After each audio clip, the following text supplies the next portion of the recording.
now my great pleasure to introduce our second keynote speaker of the day, Mr. Kevin Wilhelm. Kevin Wilhelm is the CEO of Sustainable Business Consulting, and he is the world's preeminent business consultant and teacher in the field of sustainability. He has done this in both fields, not just sustainability, but sustainability and business, and of course the combination of the two. Some of Kevin's corporate clients include Amazon, Nordstrom, Expedia, Whole Foods, REI, Alaska Airlines, and Tommy Bahama. And so there are several of my favorite brands in that list. He's taught business and sustainability related courses at over 8 different universities, including the University of Washington, Washington State, which is where he hails from.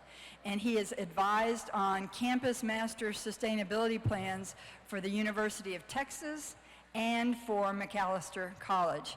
He's also the author of 4 books, including the acclaimed Return on Sustainability, how business can increase profitability and address climate change, and the other book, Making Sustainability Stick, the Blueprint for Successful Implementation. So if you guys would, please help me welcome Mr. Kevin Wilhelm.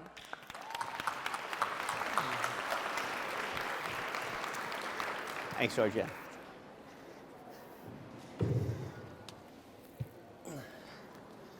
Can you all hear me? Sorry, that was a joke because it's pretty darn loud up front, but in the back you can hear me? Okay, good, thank you.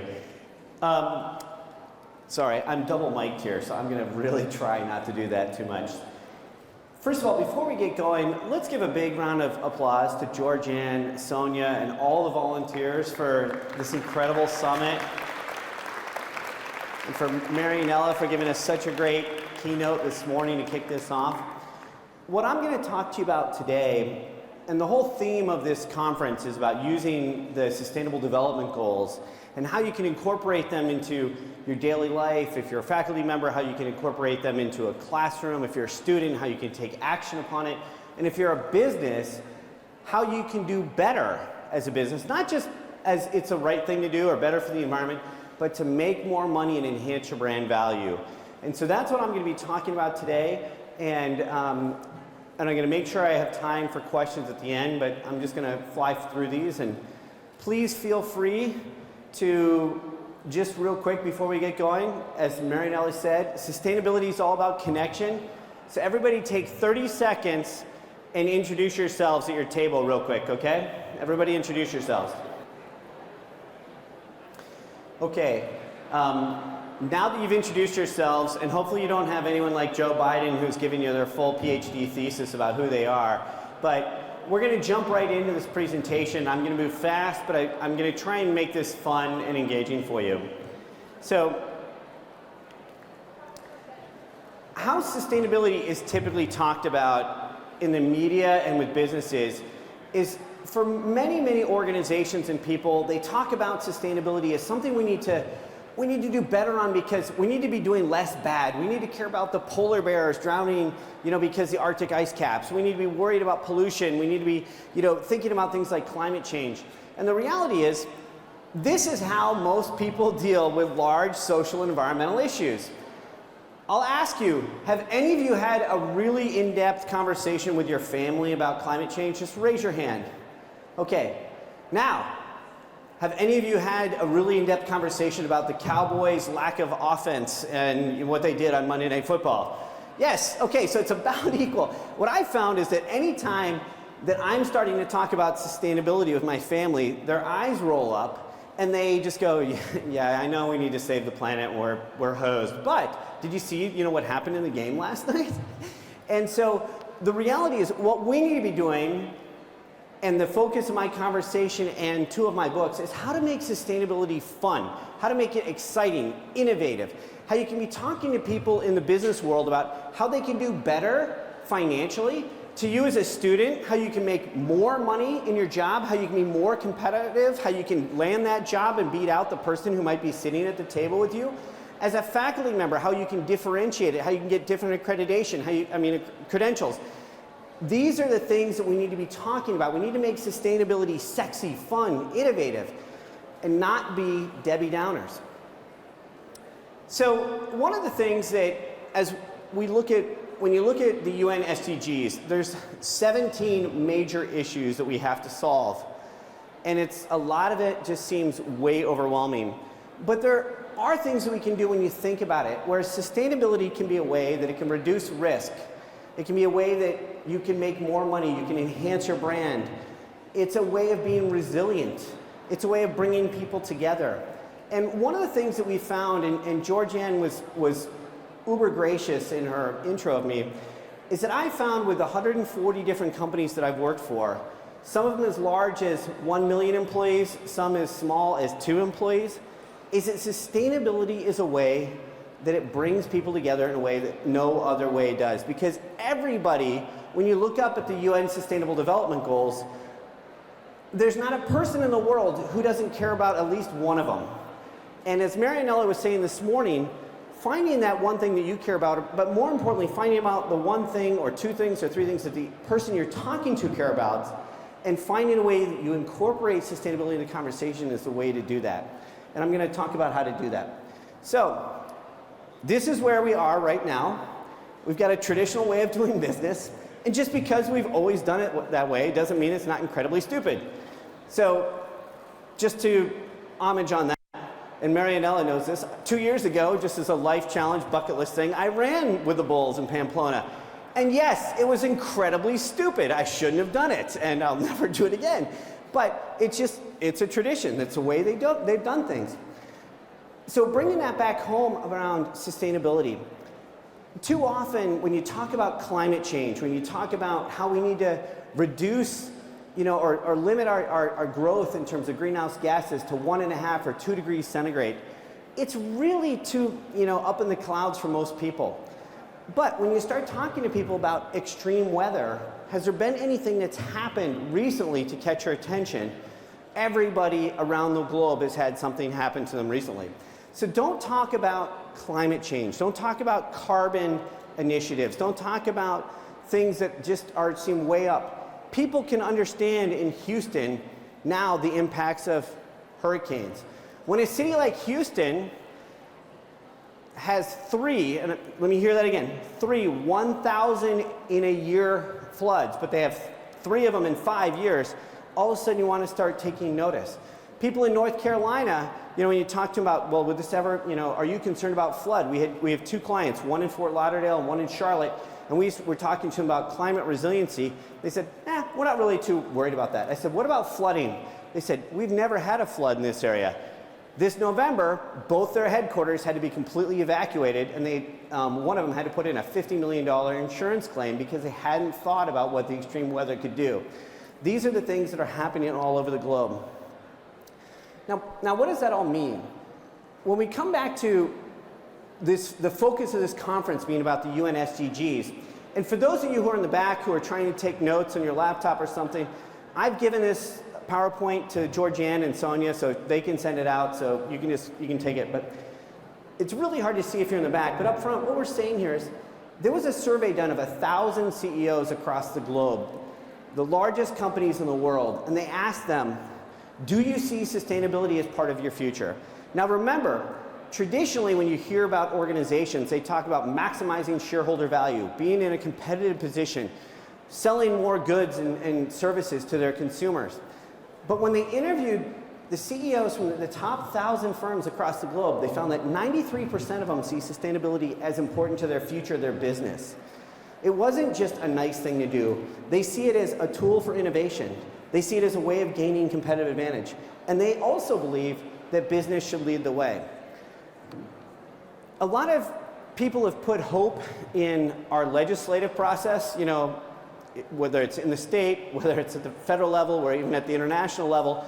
And I think for the most part, around climate change, we've been let down.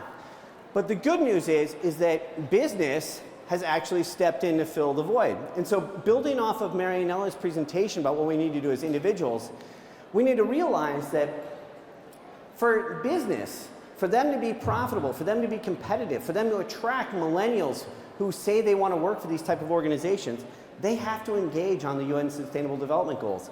And I can tell you, as someone who's been at this for 15 years, 3 years ago, this was on no one's radar. No one was talking about it, even at the conferences around companies for climate change and sustainable brands.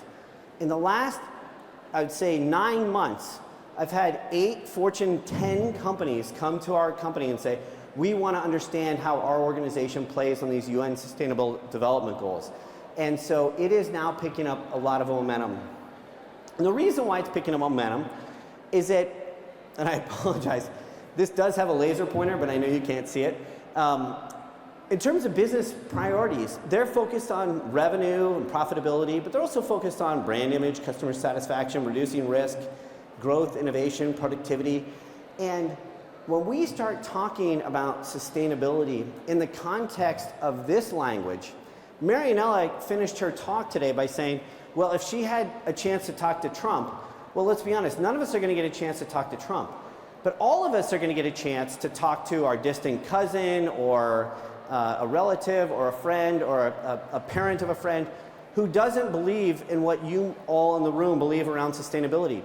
But if you engage with them about business and you put it into the context using the words they use and the things they care about, they will then engage. And this happens to me in Seattle, which is where I'm from all the time. I know you probably think that because I'm from Seattle that I'm in sustainability, that I should be wearing Birkenstocks and hemp, and then I drive a Prius and all that kind of stuff. And I don't. I actually drive an electric car, so I'm even further on the left on that. But when I go to talk to business audiences, I dress like I do. I usually dress up fully in a suit because they're expecting me to come in Birkenstocks and in hemp clothes and talk about how they all are bad and they all need to become vegan-loving Prius drivers. What I do is I ask them what's most important to them. What are they trying to accomplish with their business? And I really focus the message on that. And by doing that and then sharing, then you have the opportunity to start that conversation about those business priorities. And where it's showing up, and one of the reasons why I am 100% hopeful and optimistic that we can solve this. I mean, there were reports out 2 weeks ago that were saying, hey, you know what? We only have till 2030 to solve this climate change crisis or the entire planet is screwed. Okay, so just think about that. Can anyone remember the year 2006? Anyone raise your hand? You know, those kind of last midterm elections. Those of you in college, you're probably like, yeah, those are my 5th, 6th, 7th birthday. So we'll give you a pass.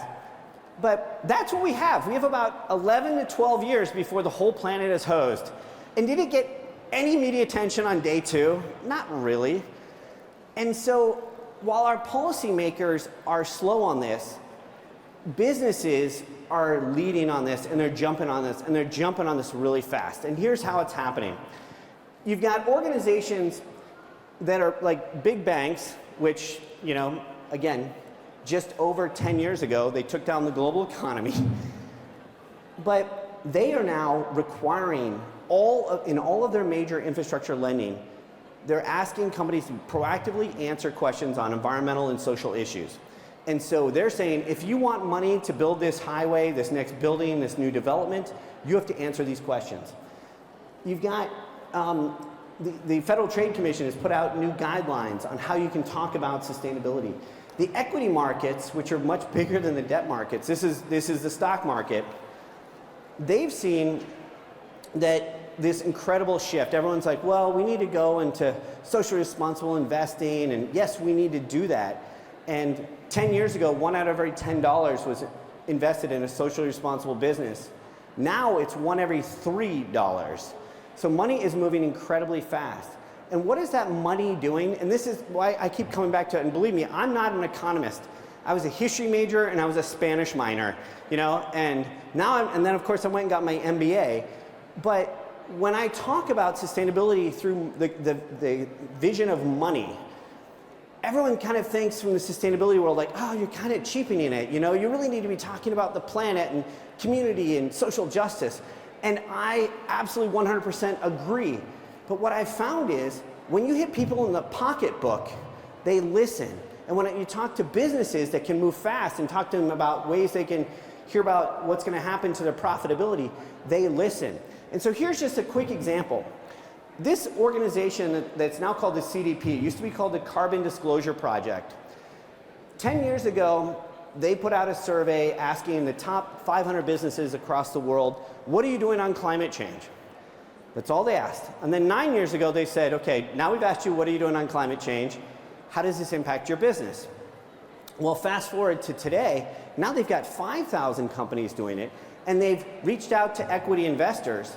And the amount of equity investors that have bought onto this and now are requiring companies to answer these questions is over $100 trillion in assets. And I know that sounds like no way is that possible. The entire GDP of the United States is $15 trillion. You add China in there, you're up to about 29 trillion. You throw in the EU, you're around 42. You add Japan, you're around 50 trillion. Money, equity investors are worth basically double the economies of those countries that I just mentioned. And they are requiring businesses to take action. And we get called all the time by companies that are saying, hey, we have to answer this questionnaire from this organization called CDP. We know nothing about it. But they've told us that they might pull their investments if we don't actually respond to this. And what's happening is organizations like Walmart, AT&T, Microsoft are now using this as a proxy that they're telling they want their suppliers to fill it out. And so Walmart has since created its own questionnaire, but it sends this one out too to 100,000 suppliers. And really they are saying, if you do not answer this questionnaire, we may cease doing business with you. And you may say, well, okay, they're just sending out a questionnaire. But in my hometown in Seattle, there's this local dairy farmer called Dairy Gold. And they, family-run generation, been around about 100 years. They had about $100 million in annual revenue, and they sold into Walmart. And they approached our company and said, hey, Walmart gave us this questionnaire. Can you help us fill it out? So we tried to help them fill it out. But they just kept dragging their feet, saying, so-and-so's on vacation, we'll get back to you, we're not going to get to it this week. Well, you know what? A competitor from Akron, Ohio came in, answered the questionnaire, and took away $50 million worth of business overnight. It would have cost them about $2,500 for us to help them figure out that questionnaire, and they lost $50 million in business, and the company's never recovered. So this is a way where business and money is talking and making things happen.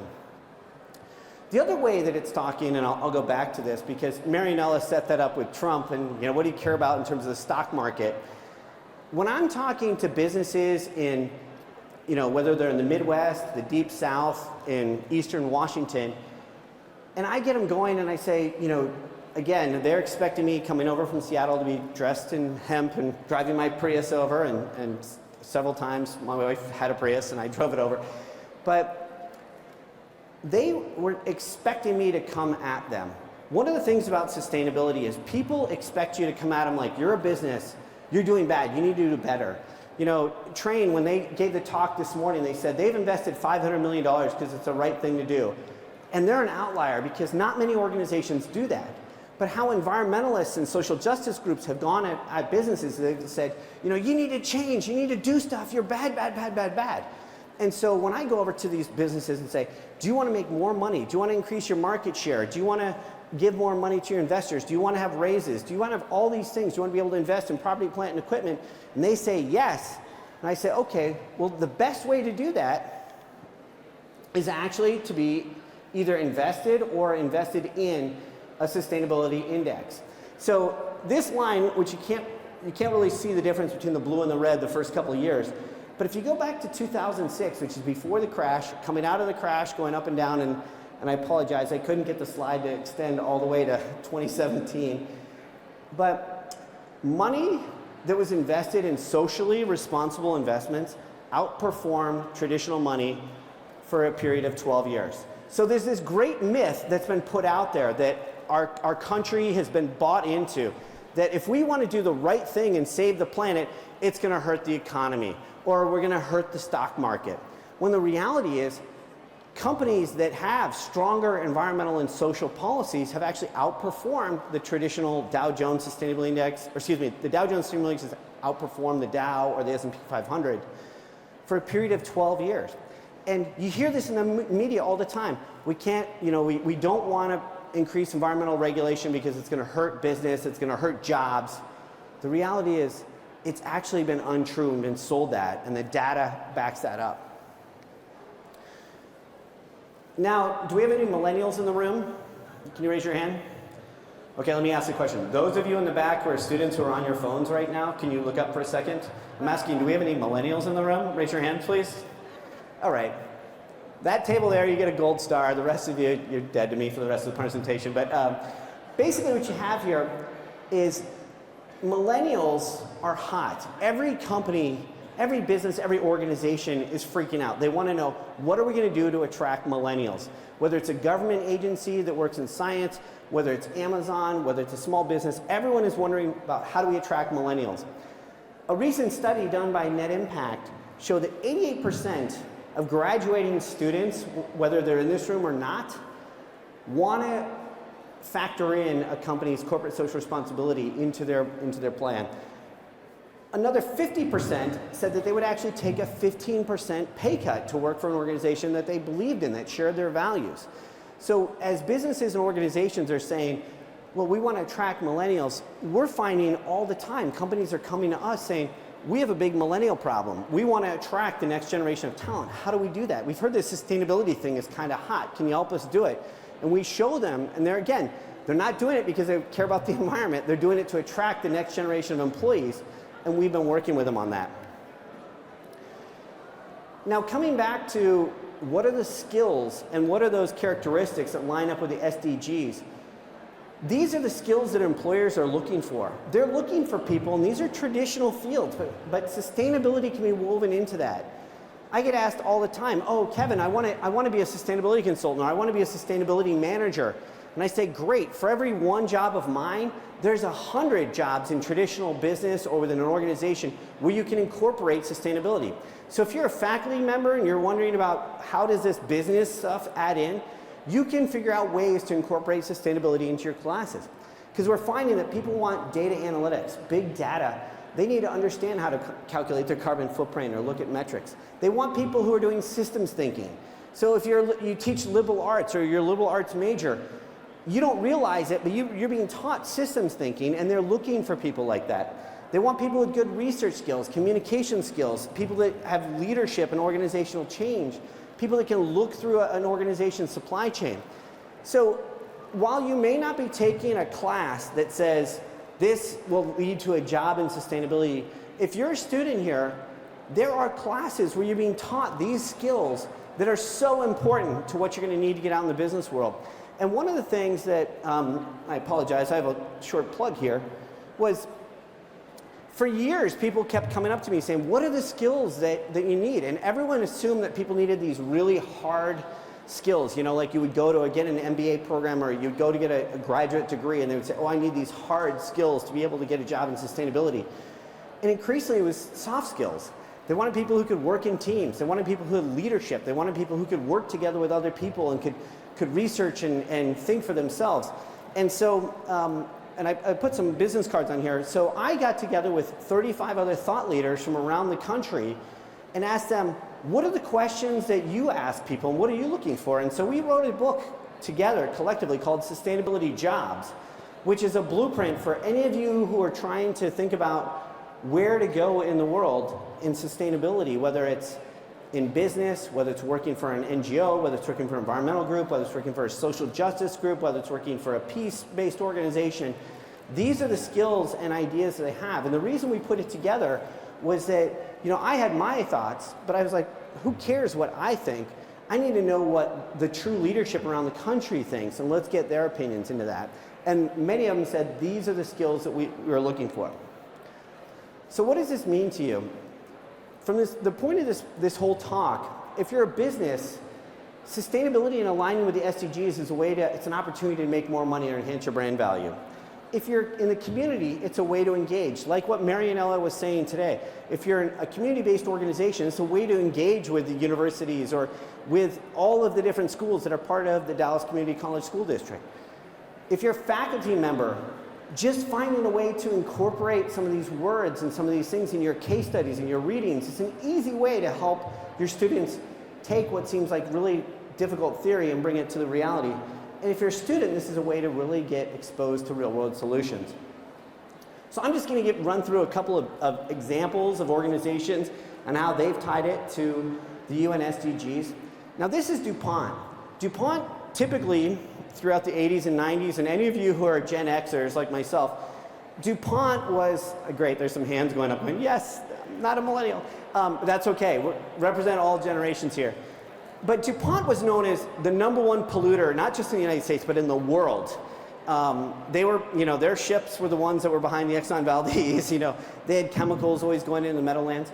Well, they weren't going after, saving the planet. They were looking to be more efficient. And all of these sponsors over here who work in energy efficiency, they help organizations do this. And what DuPont did was they invested in their own energy efficient solutions for their plants and their manufacturing throughout their supply chain.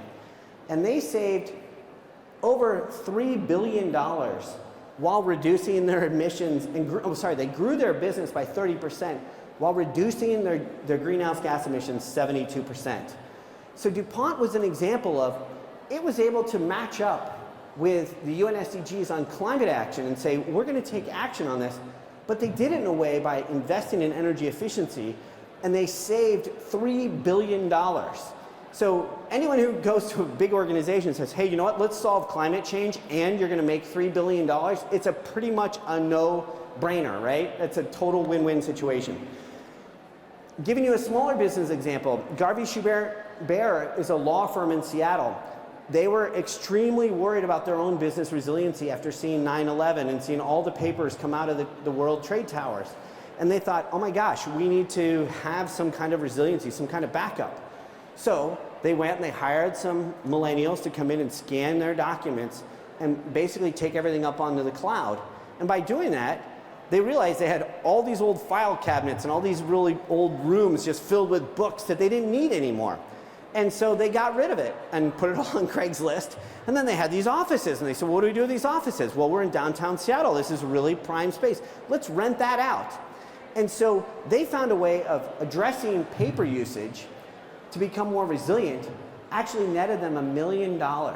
So that office manager who came up with that idea got a $50,000 bonus for saving them $1 million. Now this person barely had a GED and got a $50,000 bonus by addressing issues that related to the UN SDGs. I have a buddy who's an avid biker, and he was always blowing out his tubes because, let's be honest, in Seattle you have to go through a lot of areas where there's broken glass and homeless, and you end up popping tires all the time in the winter with the rain. And he was like, I'm so frustrated because I have no place to just put my tubes. And so he would take him to a bike shop, and the bike shop just had this room in the back where they threw the tubes. He had an idea, and he said, I bet someone would pay me to take these away. So he rented a U-Haul truck for a day, and he went around to all the bike shops, and he said, how much would you pay me to take away all of your bike tubes? And every single one of them started paying him $1 a tube to take away their bike tubes. And then he thought, well, now I've got all these bike tubes, could I turn these into things? And he actually started building wallets and backpacks and little belts and little purses out of used bike tubes. So he took stuff that was going in a landfill, that was going to be in the landfill for hundreds of years, and he went to businesses and they paid him to take this stuff, so he got free raw material, and he turned it into a product that will last practically forever. And so this is a way where you can use sustainability to address these issues up here of consumption, but turn it in a positive way. Instead of consuming and throwing out, it's consuming, it's going back into productive use, and you can make money from it. Incidentally, the guy is 35 years of age, and he just retired for life at 35 by recycling bike tubes, okay? That's what sustainability can be. And here's another one. If you ever really wondered, can you turn, sorry, I'm being recorded. If you can ever turn poop to gold, this is a case where you can actually do it. So this was a farmer who was up in rural areas of eastern Washington, Skagit County. Now, he wasn't some farmer that, or some person that like ran their Mustang into a cow and totaled it, when he was younger. This was somebody who actually was just trying to think of a way where he wanted to get government regulators off his back. He was a dairy farmer, and he was sick of people from the EPA coming out and testing his water because all the cow manure would run into the water streams. And he said, if I'm having this problem, I bet others are. So he went around to a whole co-op of farmers, and they all had the same problem. They all wanted to get rid of these government regulators who were coming and putting fines on them. So then he had an idea, and he said, what if I took away all that cow poop from everybody? I bet people would pay me to do that. Meanwhile, the state, just like Texas, had a renewable portfolio standard where the state was trying to get a certain percentage of their electricity from non-fossil fuels. And if he converted cow manure, which emits methane, if he got it into an anaerobic digester, he could sell it back to utility at a premium. And he thought, maybe I wonder if I could do this. And then he started talking to outdoor retailers, and he talked to REI. And REI was trying to lower their carbon emissions. He said, you know what, I've got a carbon offset I could trade to you. And so my buddy Kevin Moss, who's about 42 years of age, found a way that he went around and had people pay him to take the raw material, which was the cow poop, off their land. They all thought he was a god for doing so because he kept the EPA regulators from coming to their farms. Then he put it through an anaerobic digester, which he made an investment on, took the methane out of the environment to lower the climate impact, converted it to natural gas, sold it back to the utility at a premium, and then got REI to pay him a check by claiming an offset. This was a $300,000 investment that netted him $8 million. This is the way he turned cow poop into gold. He's done 7 of these now, and he's retired. And so I'm like, what am I doing up here talking to people about sustainability? I gotta find, where's that retirement plan? But these are all ways that individuals with some creative thinking, whether they're in business or large organizations or out on farms, are finding ways that they can take meaningful action on the UN SDG goals and make money while doing it and improving the community and society at the same time. Even Amazon, which, anyone ever ordered anything from Amazon? Raise your hand. Okay, thank you for this part of the audience that's there. I've given up on the whole back now. None of them will raise their hands. I know everyone orders stuff from Amazon. But we're all kind of sick of how much cardboard you use, right? And you think of cardboard as what Amazon's biggest impact is because you as a consumer deal with that. But Amazon's biggest impact is actually energy. All the Amazon data services and everything up in the cloud. And so what Amazon had were these huge data centers that would just use so much energy to keep them cool, and they would get really hot. And so one of our colleagues went over to Amazon and said, you're using electricity to pump AC to keep your heat down. What if you just found a way you could just open a vent and let the heat out? And they said, that'd be great. And they said, what if you could open a vent, let that heat out, and get paid for letting that heat out? And they thought, that'd even be better. So what Amazon did was they found a way, they put a pipe that went right out of their data centers where they captured the heat that they didn't want. So rather than pumping AC down, they just pumped the heat out across the street, and it heats the building next door. And so they get paid to do that. And you think, well, I'm not an Amazon. Well, there was a small brew pub in Seattle that did the same thing with a yoga studio. They have all this energy and they're heating up the beer as they're kind of boiling the hops and making the batches, and they were just off-gassing the heat. And they just thought, what if we put a pipe up here and took it over to the yoga studio that had Bikram yoga? They need hot air all the time. But instead of just going up and heating the planet, we're going to send it over here to this organization, and they can buy our energy, which is relatively clean. They'll pay us for it, and then they don't have to use fossil fuel electricity to get it going forward. So these are all just ways that organizations have done that. And I'm not going to go into this because there's so many ways you can engage skeptics, but I just put up here on the slide, and we'll send it around to you, that so often people are stuck in their thought processes, and if you can engage a skeptic, find out what they care about, and put the term sustainability into that, you'll be able to understand that. And so bringing that all back to the students and faculty that are here within this district, for a lot of organizations, they think, well, sustainability is kind of this new up-and-coming thing, but the reality is, it's actually taken off and led by this group called ASHE in the United States.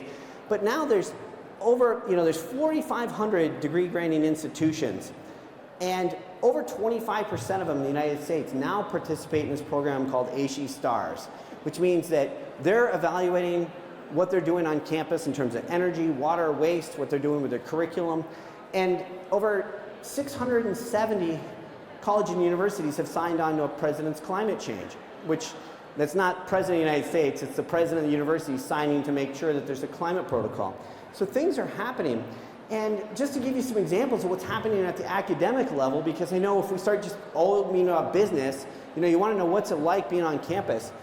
Well, UTRGV was recognized as a Tree Campus USA.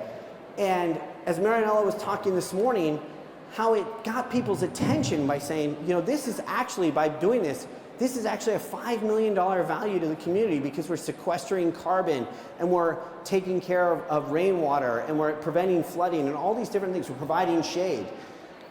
Whoops. There's, University of Texas has 9 LEED Gold buildings.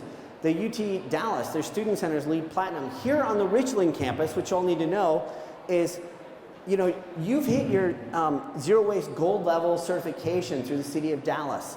You were Recycle Mania champions. You're also a Tree Campus USA. You've done a number of amazing things. Just to, bring it really home to this room right here. You've got initiatives, you've got a campus green team, your president's committed to climate neutrality, you've got solar lights that are integrated into landscaping. And your campus, you have living labs. And so there's opportunity. If you're a student and you're saying, how can I get this to put something on my resume? There's things on campus. If you're a faculty member and you're saying, look, my syllabus is already jammed, I can't do anything more, that's not true. There's stuff that's already happening on campus. You don't need to do anything new. You just need to reach out and partner with people, and you can start incorporating sustainability in your classes. And one of the things, and I put some flyers on tables because having gone and talked to a number of different universities all around the country, we found that the same things are true at every university pretty much. It's kind of like a family, every family's got the issues. You just don't know if your family, is it the drunk uncle, is it the middle sister, is it the younger sister who always calls her older sister the older sister? What are the issues that are in the family? And with universities, it's the exact same thing. They all have problems, it's just where are the problems? What we found is that in terms of integrating sustainability, one of the key ones is, first of all, defining it for your institution. Here you've done a great job of doing that. Marianella's done a great job at UTRGV. At University of Texas A&M Commerce, they've done a great job of defining what sustainability is. But you also need these other things. You need a mandate from leadership. People have to understand how it aligns with their mission. To integrate it in the curriculum, oftentimes it's as simple as finding case studies for faculty, showing opportunities for students on campus, and reinforcing the communication. And this is how you integrate sustainability across an organization at a university level and incorporate the UN SDGs. So I know we're right about at time, and I know a lot of you need to get dessert, and there's candy over here, so I'm not going to be the person that gets away with you. I know, this woman just looked at me like, whoa, candy? I'm like, didn't you already OD from Halloween? But bringing it all home, you're here at this summit to make a difference. You've listened to inspiring conversation, you've been in these meetings and you're doing stuff. I want you to, everyone take 1 second, and for those of you in the back, this is for you too. Everyone turn to somebody and say, what is the thing that you're most proud of that you've ever done? And it could be something really small, like recycled this or did that. Either that helped in the community or in your environment. Just turn to one person and say, what is the one thing that I'm most proud of? And just share that real quick. You two need to share. What are the things you're most proud of? If you're sitting by yourself, you three can share.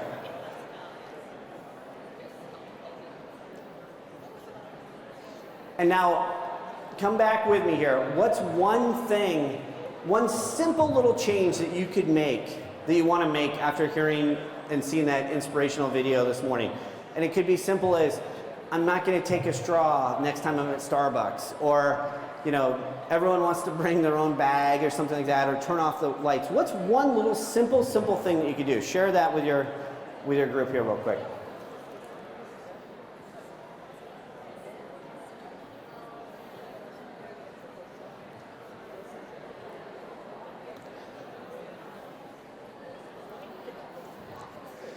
Okay. Let's just hear from you. You used to break down the boxes right there. Yeah, that would do that and save a lot of space.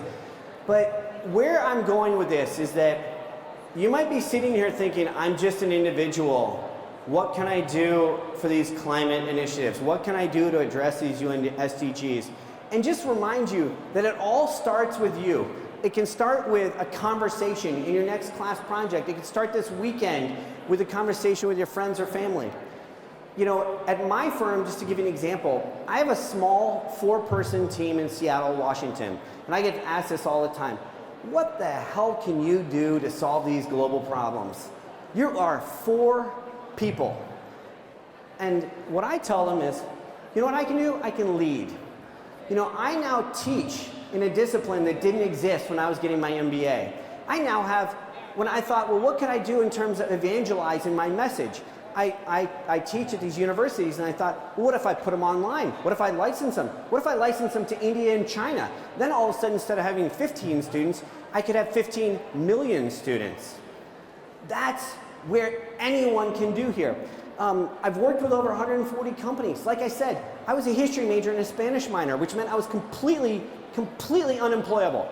And I figured out how to do this. Now we actually have programs on sustainability, and you have these opportunities on campus. You know, and our firm, even though we're a 4-person firm, we were recognized globally by B Corp as the change maker in the world last year for what we're trying to do. And so, you know, when someone says, well, you know, what are you doing to reduce your climate change? Didn't you just fly here from Seattle? And I said, well, yeah, I'm not going to start my climate emissions by walking. But what did we commit to? We committed to reducing 100,000 times our impact globally as to what our impact is. Now, you don't need to do that, but maybe if you just work to reduce your impact by 1.5%, if all of us did that, we could all make a huge, huge impact. And if all of us went and took it back into our jobs and thought, what am I doing? Or for those of you that are going to go do jobs or internships, we can do that. So in closing, I just want to leave it that we have this amazing opportunity. You hear all the time about our grandparents being referred to as the greatest generation because they fought in World War II, they defeated fascism. We have an issue that's hanging out there that we know that we've got 11 years to fix. So we have an opportunity to be this generation's greatest generation.